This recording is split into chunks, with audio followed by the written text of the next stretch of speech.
Ton über PC-Lautsprecher.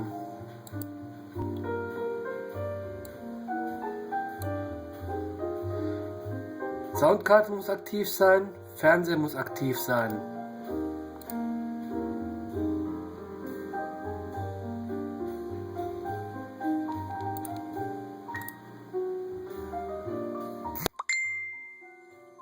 Aktiviert.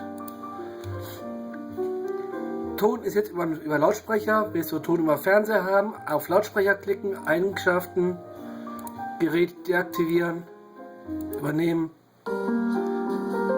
Ton, Fernseher. Fertig.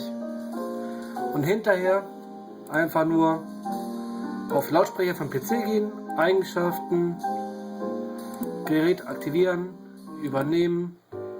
Fertig.